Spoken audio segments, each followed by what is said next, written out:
Welcome back to my MSI math technical channel. MSI math technical চ্যানেলে অধ্যায়ভিত্তিক ধারাবাহিক অঙ্ক সমাধানে আজকে আমরা নবম-দশম শ্রেণীর পরিমিতি অধ্যায় 16.3 বৃত্ত সংক্রান্ত পরিমাপ অঙ্ক নাম্বার 2 সমাধান করব। তো আশা করি তোমরা খুব সহজেই মনোযোগ সহকারে এটি দেখলে অনেকটা উপকৃত হবে। তো 2 নম্বরে যে আমাদের অঙ্কটি আছে এর পূর্বে অলরেডি আমরা 1 নম্বর অঙ্কটি সমাধান করে দিয়েছি, তো আশা করি তোমরা দেখবে।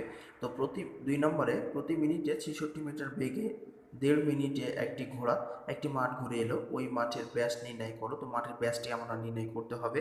তো এই প্রশ্নের আলোকে আমরা আগে একটা চিত্র অঙ্কন করে নেব। চিত্র অঙ্কন করে আমরা যদি মানগুলো নিয়ে নেই তাহলে আমাদের জন্য খুব সহজেই অঙ্কটি সমাধান করতে সুবিধা হবে। তো প্রশ্নের আলোকে আমরা এখানে একটা চিত্র অঙ্কন করে নিয়েছি, ধরে নিলাম আমরা এটা পুরোটাই মাঠ। তো মাঠের এ বি হচ্ছে ব্যাস, এই ব্যাসটার দৈর্ঘ্য আমাদের বের করতে হবে।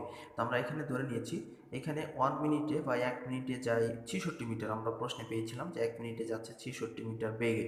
তো 1.5 মিনিটে বা 2 মিনিটে যাবে তাহলে এত মিটার, অর্থাৎ এটা যদি আমরা হিসেব করি তাহলে কত হবে, 99 মিটার। আর বৃত্তের ব্যাসার্ধ আর হলে ব্যাস হবে 2r। আমরা যদি এখানে বৃত্তের ব্যাসার্ধ অর্থাৎ ব্যাসের অর্ধেক যদি আর হয় তাহলে দুইটা আর যোগ করলে হচ্ছে 2r। তো তাহলে ব্যাসার্ধ যদি আর হয় তাহলে ব্যাস হবে কত, 2r। আর বৃত্তের পরিধি সম্পর্কে এর আগে আমরা বলেছি, পরিধি হলো কোনো এক জায়গা থেকে শুরু করে যদি আবার আমরা ওই জায়গায় চলে যাই, যথাস্থানে যাই, তো এই যে টোটাল দৈর্ঘ্যটা এটা হচ্ছে পরিধি। এটাকে আমরা 2πr দ্বারা প্রকাশ করে থাকি। তো আমরা বৃত্তের পরিধি লিখব 2πr। তো এখানে আমরা বৃত্তের পরিধি 2πr মিটার ধরে নিলাম। তো যেহেতু এটা বৃত্তের পরিধি নির্ণয়ের সূত্র, তো এখানে বৃত্তের পরিধি হচ্ছে 2πr। তো শর্ত অনুসারে তাহলে কি হচ্ছে, শর্ত অনুসারে হচ্ছে তাহলে 2πr সমান 99 মিটার। এখন আমরা এই 2r কে রেখে দেবো আর পাইকে এই পাশে পার করে দেবো। তো এখানে আমরা 2r কে রেখে দিলাম, যেহেতু আমাদের ব্যাস হচ্ছে 2r, এই ব্যাস আমাদের বের করতে হবে। তো এখানে 2r রেখে দিলাম। আর পাইকে যদি আমরা এই পাশে পার করি, এটা কোন অবস্থায় ছিল, এই পাশে এসে হয়ে যাচ্ছে ভাগ। তো 99 ভাগ পাই। তো আমরা জানি যে পায়ের একটা মুখস্থ মান আছে বা পায়ের একটা নির্দিষ্ট পরিমাণ মান আছে।